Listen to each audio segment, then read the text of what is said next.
बाबा की बड़ी कृपा हुई। जो देवाधिदेव महादेव की कृपा करुणा से भगवान शंकर की पावन कथा इस कुबेरेश्वर धाम में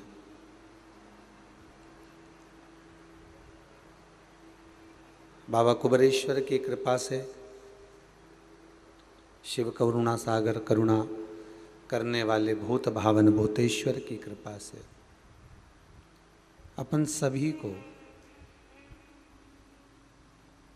आस्था चैनल के माध्यम से, फेसबुक यूट्यूब के माध्यम से श्रवण करने का सौभाग्य प्राप्त हुआ है। बहुत बहुत साधुवाद के पात्र हैं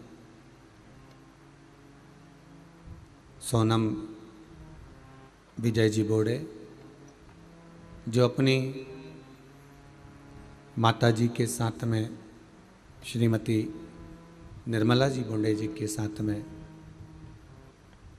इस पावन कुबेरेश्वर धाम में स्वयं आकर पधार कर अपने गुरुवर के साथ में पधार कर स्वर्गीय श्री नारूजी बोंडे की स्मृति में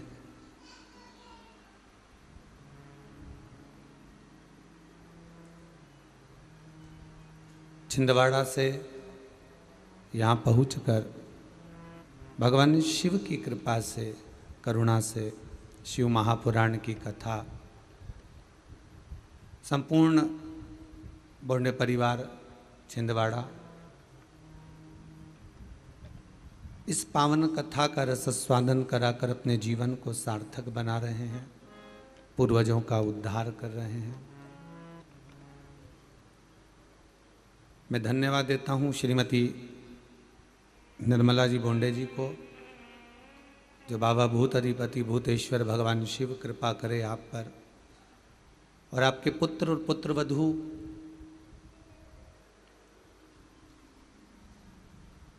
विजय जी और सोनम जी, जो इस पावन शिव महापुराण की कथा को करवाकर अपने पूर्वजों को पार लगा रहे हैं। साथ में ही विराजमान नित्य आनंद करने के लिए विराज रहे हैं। और बोंडे परिवार को एक और साधुवाद दूंगा कि सावन महीने की पहली कथा आपके परिवार द्वारा हो रही है, और वो कथा भी कोई साधारण नहीं, गंगा शिव महापुराण है। शिव पुराण के छोटा सा एक संबोधन को लेकर, एक शब्द को लेकर उस कथा के आनंद को पाने के लिए अपन सब आगे बढ़ेंगे। पहले गुरु शिव महापुराण की कथा को अपन ने सुना, गुरु के महत्व को जाना,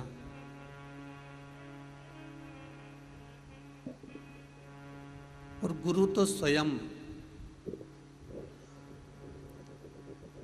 गुरु सतगुरु संत साधु सन्यासी तपस्वी साधक उपासक, ये जितने भी हैं ये स्वयं चलते फिरते तीर्थ हैं, स्वयं चलते फिरते गंगा ही है।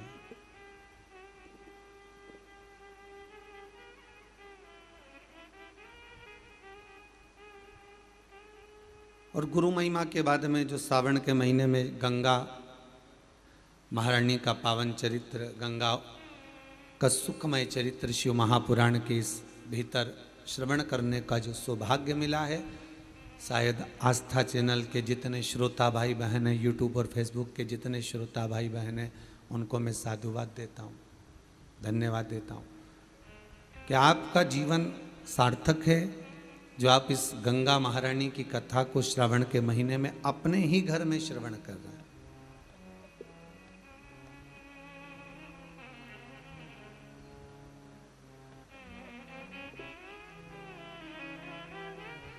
गंगा किसको तारती है?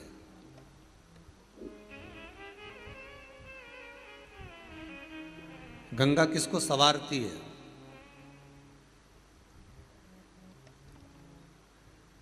किसी ने कहा कि प्राण छूटे और गंगा जी में ले जाकर अस्थियों को छोड़ दो तो गंगा मोक्ष देती है। विष्णु पुराण में गर्ग संहिता में देवी भागवत में, शिव महापुराण में, स्कंद पुराण में लेख लिखे हैं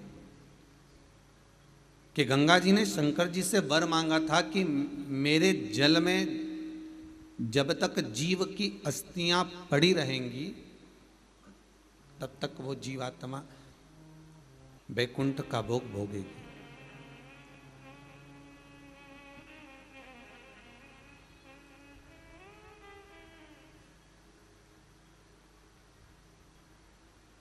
पर गंगा जी ने एक बात और कही है, शिव महापुराण में आपने श्रवण करा ना करा, पर एक बात और गंगा जी कह रही हैं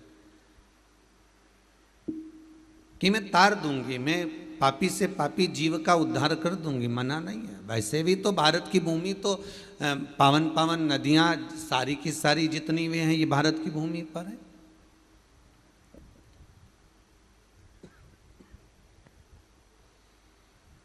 ये भारत माता पर विराजमान, सारे के सारे पावन तीर्थ इस भारत की भूमि पर विराजमान है।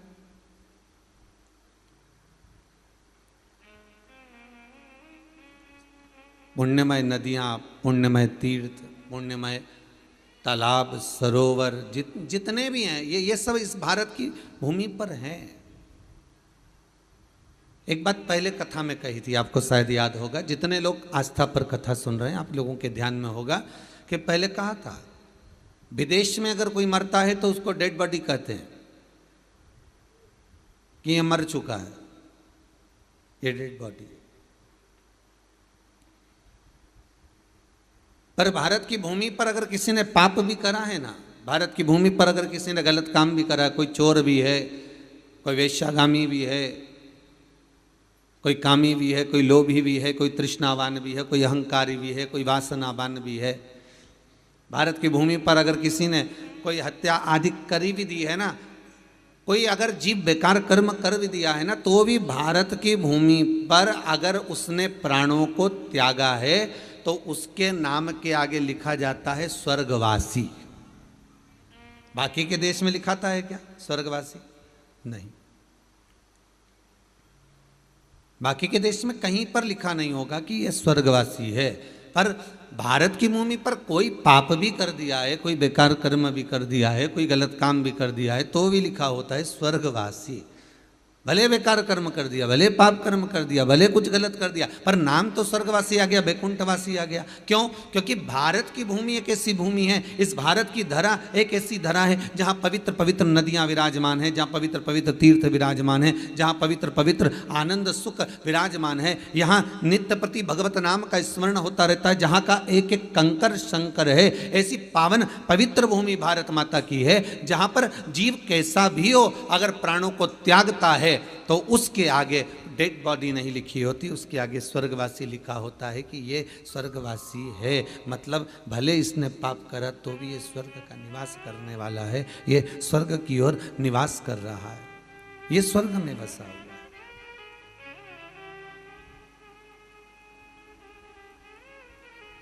पवित्र भूमि,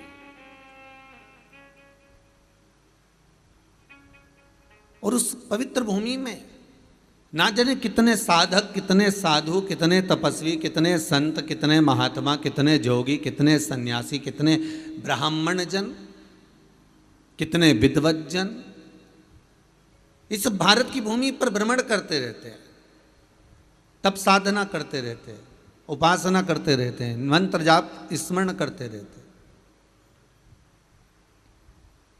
और जब उनका मंत्र जाप का फल इस भूमि पर प्राप्त होता है तो यहाँ की जो रज है, यहाँ की जो धूल है, यहाँ की जो माटी है, वो सुख का अनुभव करा देती है, एक आनंद का अनुभव करा देती है।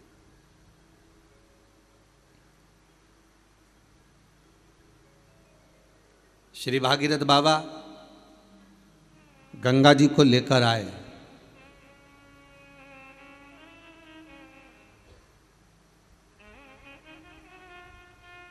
भागीरथ बाबा तो गंगा जी को लेकर आए 60,000 काकाओं के उद्धार के लिए, और वो गंगा भी बहती हुई गौमुख से लेकर चलते चलते चलते चलते वो गंगा भी कलकत्ता तक जब पहुंची है, गंगा सागर तक जब पहुंची है तो उसके घाट पर, उसके तट पर, गंगा महारानी के किनारे पर जितने जितने भक्त, जितने साधु, जितने सन्यासी, जितने साधक, जितने उपासक, जितने जीव रह रहे हैं, ये गंगा उनका कल्याण कर रही है। और जो उसकी शरणागति में जा रहा है, गंगा उसका उद्धार कर रही है।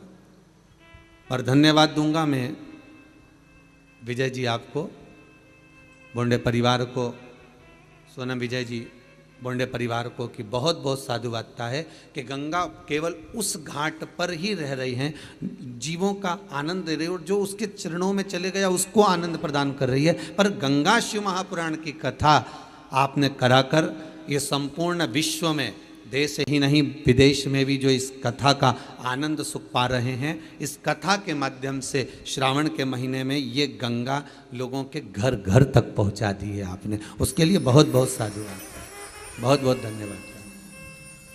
शिव महापुराण के रूप में गंगा शिव महापुराण घर घर तक पहुंचे।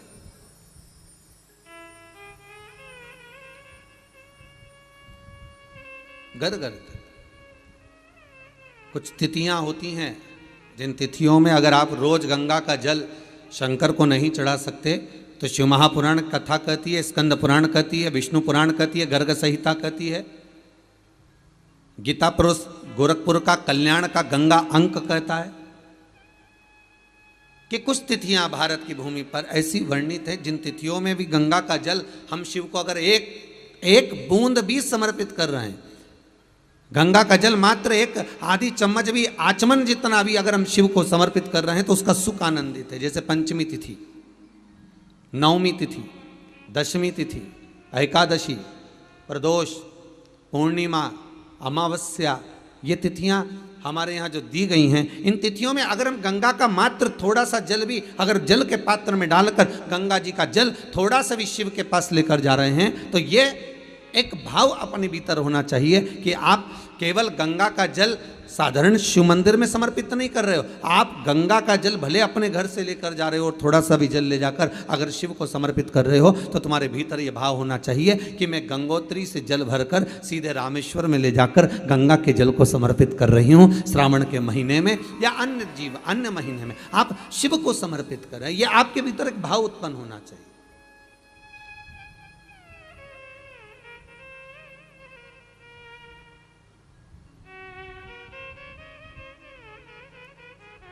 एक बड़ा सुंदर संवाद है महाराज।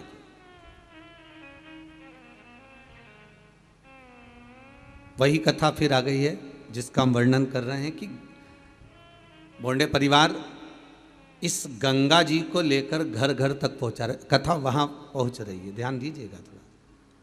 वहां गौमुख से निकली, गंगोत्री से निकली, चलते चलते चलते चलते वो गंगा सागर तक पहुंची है। हरिद्वार, ऋषिकेश, प्रयागराज सब जगह से निकलती हुई चली गई है। पर केवल वहीं तक नहीं, जन जन तक।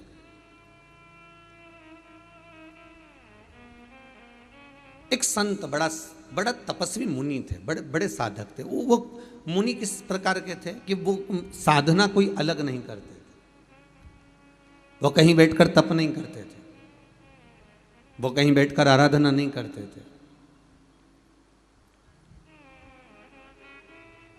तो फिर गुरुदेव आप कह रहे हो कि मुनि है, तपस्वी है, साधक है, उपासक है, और आप एक तरफ से कह रहे हो कि ना तो वो तप कर रहा है, ना वो साधना कर रहा है, ना बैठकर कोई यज्ञ कर रहा है, ना कोई बैठकर अनुष्ठान कर रहा है, फिर मुनि साधक उपासक कैसे हो गया? फिर तो इतना कह सकते हैं कि केवल एक ब्राह्मण है जो पूजन आदि में लगा हुआ है। नहीं, शिव महापुराण की कथा कहती है कि वो एक मुनि, एक साधक है, ब्राह्मण कुल में जन्मा, पर बड़ा तपस्वी किस चीज का था? तो शिव पुराण कहती है उसको एक तप साधना थी कि वो कहीं अगर भगवान की कथा होती थी, कहीं अगर शिव महापुराण मिल जाए, कहीं भागवत पुराण मिल जाए, कहीं रामायण मिल जाए, कहीं गीता मिल जाए, कहीं भगवान का गुणगान करना मिल जाए, या कोई संतों का सानिध्य या संतों का समागम अगर कहीं प्राप्त हो जाए, कहीं भगवत चर्चा प्राप्त हो जाए, तो उस जगह पर जाकर बैठ जाता था।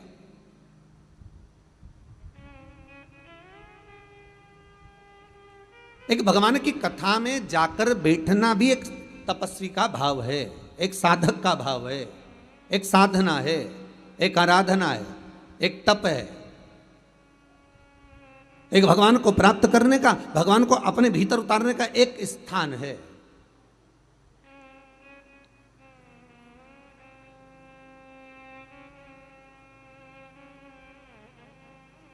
महाराज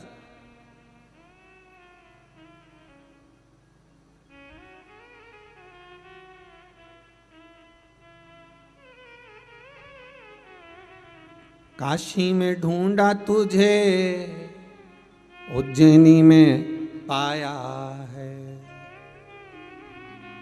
शिव पुराण के पन्नों में भोले बात का ठिकाना है।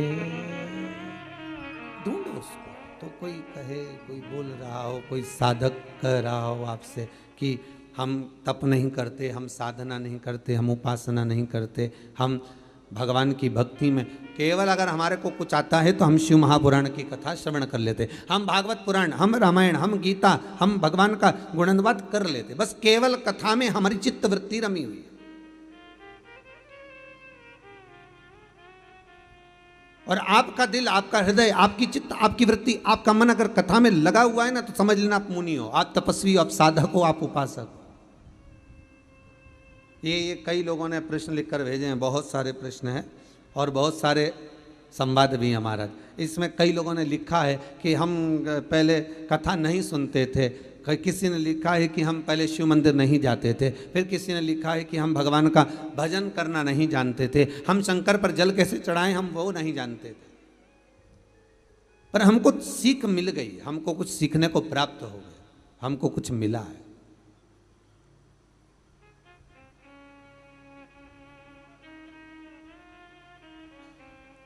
हमको कुछ मिल गया उससे, शिव महापुराण से हमको कुछ प्राप्त हो गया, और ऐसा प्राप्त हुआ है, ऐसा सुख प्राप्त हुआ है, ऐसा आनंद प्राप्त हुआ है कि वो फिर हमारी हृदय में, हमारी चित्त में, हमारी वृत्ति में वो समा गया, वो हमारे भीतर उतर गया। वो मुनि नहीं है, वो तपस्वी नहीं है। ना उसने बैठकर कोई साधना करी है, ना उसने बैठकर कोई तप करा है, ना उसने बैठकर कोई साधना करी, ना तप करा, ना साध्या, कुछ भी नहीं करा, फिर भी उसको मुनि कहा गया, फिर भी उसको तपस्वी कहा गया, फिर भी उसको साधक कहा गया। कारण क्या था? बस एक कारण था कि जहां कथा होती थी वहां चले जाता था।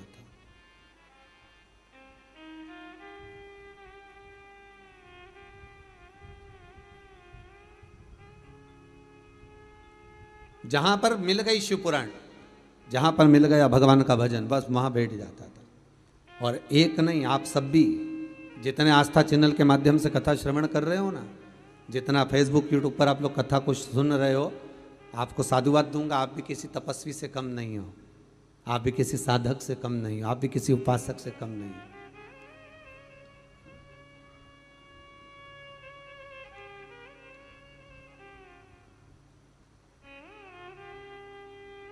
तीन घंटा एक आसन से एक जगह बैठकर कथा का रसस्वादन जरा करिए, कथा को जरा अपने भीतर उतारिए और चित्त को, वृत्ति को, मन को, हृदय को, दिल को भगवान में जरा लगा कर रखिए,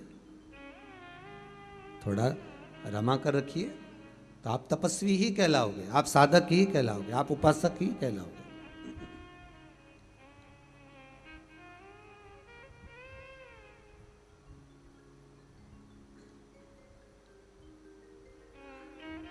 आपकी उपासना हो गई।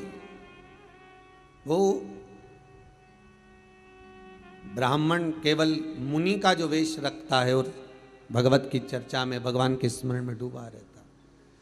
चार संत निकल कर जा रहे थे, बड़े जटाजूट बंधे हुए थे, बड़ी माला कंठी पहने हुए थे, बहुत माला धारण करे, चंदन लगाया हुआ है, खूब सावधान, बहुत साधु सन्यासी का वेश धरे हुए। और ये व्यक्ति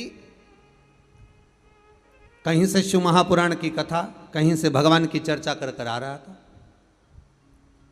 और इसके पास में वो जो जाने वाले व्यक्ति थे, उन्होंने, चार संतों ने आकर पूछ लिया, भैया, ओ भैया, तुम मुनि के वेश में लग रहे हो, तुम तपस्वी के वेश में लग रहे हो, वस्त्र भी तुम तपस्वी ऐसा धारण कर कर रखे हो, पर एक मन में एक प्रश्न है, हम यहां से हरिद्वार जाना है, आप हमको रास्ता बता दोगे कि हरिद्वार जाने का? उसने पूछा काहे के लिए जाना है? अरे गंगा का स्नान करने जाना है हमको। अच्छा अच्छा अच्छा, गंगा स्नान के लिए जा रहे हो? हाँ चले जाओ, यहाँ यहाँ हमको देखो, हम जानते तो नहीं हैं, तो आप इस गांव के नहीं हो क्या? हम गांव के ही हैं। कितने साल हो गए गांव में रहते रहते? लगभग हमको हो गए 50 साल 100 साल। हमारे दादा वगैरह भी यहीं रहते थे, पर हम जब पैदा हुए हमारी उम्र हमारी 50 साल की हो गई, हम कितने साल से रह रहे हैं। अच्छा ठीक है, तो तुम्हें यह नहीं मालूम कि हरिद्वार का रास्ता कौन सा है? गंगा किधर है आपको मालूम नहीं है क्या? उसने हाथ जोड़कर कहा भैया देखो बात इतनी सी है कि मैं गंगा माता को नमन करता हूं, मैं गंगा के चरणों को पावन समझता हूं, मैं गंगा के चरणारविंद का स्मरण करता हूं, मैं गंगा जी को अपने मस्तक पर चढ़ाता हूं, पर सबसे बड़ी बात केवल इतनी सी है कि मैं आज तक गंगा को नहाने के लिए नहीं गया। कितने दूर है यहां से? पूछा। बस मैंने सुना है यहां से 42 किलोमीटर की दूरी पर गंगा जी है। 42 किलोमीटर दूरी पर ना, और तुम कभी नहाने नहीं गए? नहीं नहीं नहीं नहीं, मेरा जाना नहीं हुआ। तो गंगा का रास्ता तो देखा होगा? पता नहीं, पर तो लोग कहते हैं इधर से जाते हैं, लोग कह रहे हैं इधर से जाते हैं। अब मैंने देखा तो है नहीं, मैंने जानता तो नहीं। अच्छा अच्छा, ठीक ठीक ठीक। संतों को आ गया क्रोध, चारों संतों ने मिलकर एक साथ कहा कैसा मूर्ख है, कितना पागल व्यक्ति है, 42 किलोमीटर दूर गंगा जी विराज रही है, 42 किलोमीटर दूर गंगा विराजमान है, और 42 किलोमीटर दूर ये आज तक गंगा नहाने नहीं गया, तो इसके बराबर पापी कौन होगा?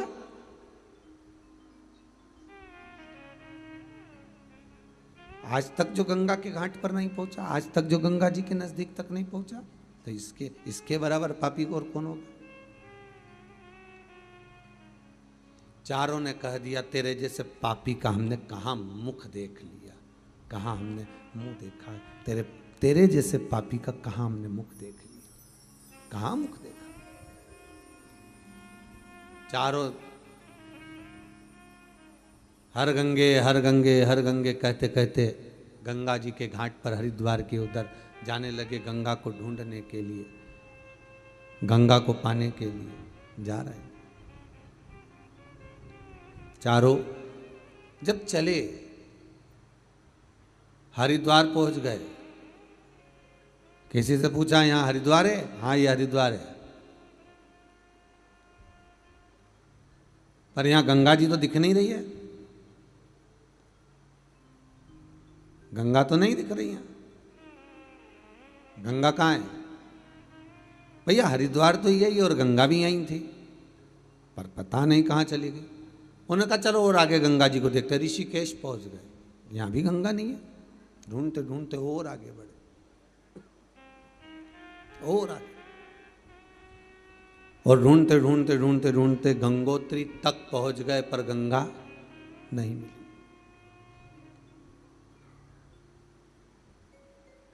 गंगोत्री में जाकर इन्होंने किसी तपस्वी से पूछा यहाँ गंगा है? हाँ ये गंगोत्री है, ये गंगोत्री और यहाँ तो गंगा रहती है, तो हमें तो गंगा दिख नहीं रही है, कहीं गंगा नजर आ नहीं रही है। फिर गंगा गई कहाँ? पता नहीं। तपस्वी से पूछा कि गंगा कहाँ है? तो तपस्वी बोलते गंगा तो यहीं है, पर हमको लगता है कि तुम चार संतों ने ज्ञान गंगा का अपमान कर दिया,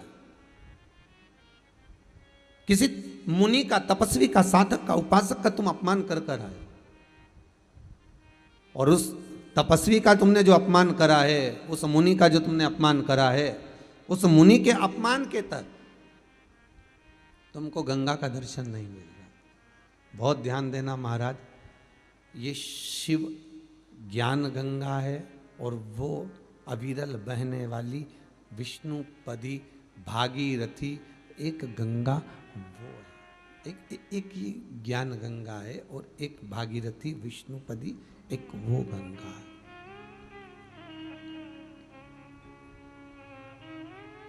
दोनों में अंतर है।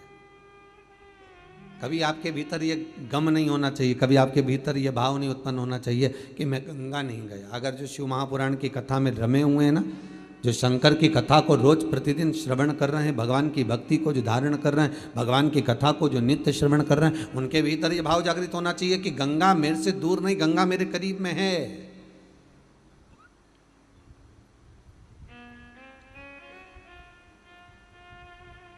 गंगा ज्यादा दूर नहीं, गंगा मेरे नजदीक में। अब क्या करा जाए, तो कहा उस मुनि के पास जाओ। चारों संत मुनि को ढूंढते ढूंढते पहुंचे। वो कथा में बैठा हुआ था, कहीं शिव महापुराण, कहीं सत्संग, कहीं भजन, कहीं कीर्तन, कहीं स्मरण, कहीं नाम जाप, कहीं मंत्र जाप में डूबा हुआ था।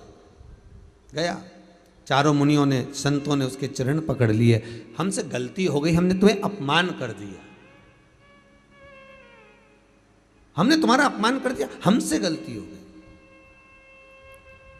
गुरु शिव महापुराण में एक बात कही थी, आप कितनी भी गलती कर रहे हो, आप क्या शब्दों का संबोधन कर रहे हो, आप क्या बोल रहे हो, ये मतलब नहीं है। सबसे मूल ये है कि आप अगर कोई गलती को कर दिए हो तो सबसे पहला संबोधन आपके मुख से निकलना चाहिए क्षमा, सॉरी।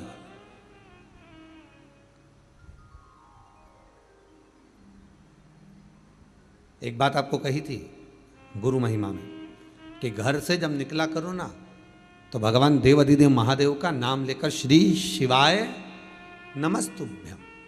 घर से जब निकलो, कोई कार्य के लिए जा रहे हो तो आप श्री शिवाय नमस्तुभ्यम का स्मरण कर कर जाइए। आप किसी काम के लिए आगे बढ़ रहे हो, श्री शिवाय नमस्तुभ्यम का स्मरण कर कर जाइए। जिस समय आपके मुख से श्री शिवाय नमस्तुभ्यम का स्मरण हो जाए, या शिवलिंग का स्पर्श हो जाए, या शंकर का अनुमोदन कर कर ओम नमः शिवाय बोलकर, या राम बोलकर, कृष्ण बोलकर, शिव बोलकर, आपके भीतर जो रमा हुआ है, आप राम को मानते हैं, आप राम को मत माने, हम मना नहीं करेंगे। आप कृष्ण को माने तो कृष्ण को माने, हम मना नहीं करेंगे। आपका दिल जिससे लगे, आपका चित्त वृत्ति जिससे लगे।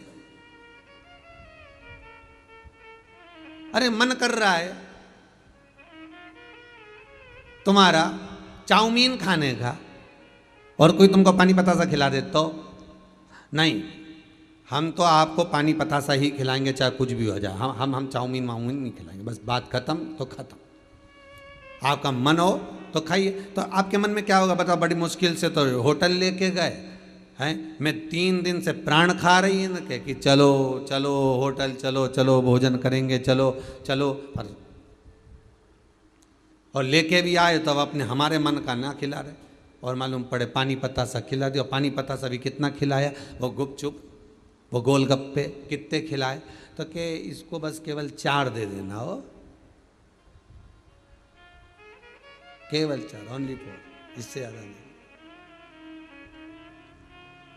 अब उसके मन में आया, बताओ इतनी दूर लेकर आया, एक तो इतनी दूर लेकर आया, होटल में लाया, भोजन कराता, कोई अच्छा जो सामग्री वो खिलाता, पर केवल होटल वाले से इसको 4 गोलगप्पा देना बस, इससे ज़्यादा मत दे। और पत्नी ने कहा कि तुम 4 ही क्यों खिला रहे हो? तो पति बोला एक तेरी बचपन का, एक जवानी का, एक देहड़ी का और एक बुढ़ापे का, खत्म काम, एक ही बार में 4 में निपटा दिया, केवल 4। अब हम आपसे कह दें कि आप शंकर का भजन करो, हम आपसे कह दें आप शिव का स्मरण करो, और आपका दिल कृष्ण में लगा हो, आपका दिल राम में लगा हो, आपका दिल भवानी में लगा हो, हम मना नहीं करेंगे। आपका दिल, आपकी चित्त, आपकी वृत्ति जिस समय लगी हो,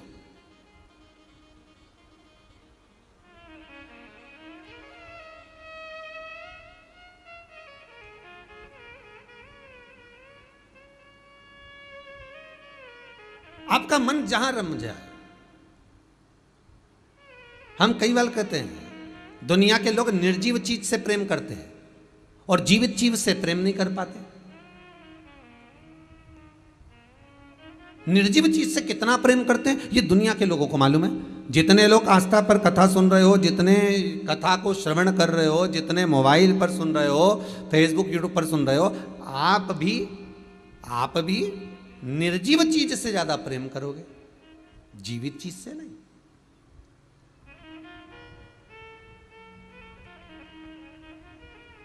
कपड़े इतने संभाल कर रखोगे, अब वो जीव है क्या, वो जीवित है क्या? अरे बोलो ईमानदारी से बोलो, वो जीवित है क्या? उसमें प्राण है क्या? नहीं। पर इतने संभाल, क्योंकि वो निर्जीव है, इतने संभाल कर रखा, इतने आराम से, इतने साध कर रखा। वो नकली सी ज्वेलरी, उसको भी रुई से ढककर, रुई में फंसाकर, ऐसा डब्बा में, प्लास्टिक के बढ़िया बॉक्स में, वो भी तो निर्जीव है। अब ये भी जाने दो, अच्छा तुम तो घर में आ जाओ, और घर में जब पोछा लगाएगी तो ऐसा लगाएगी निर्जीव चीज। अब वो पत्थर बोलता है क्या? निर्जीव।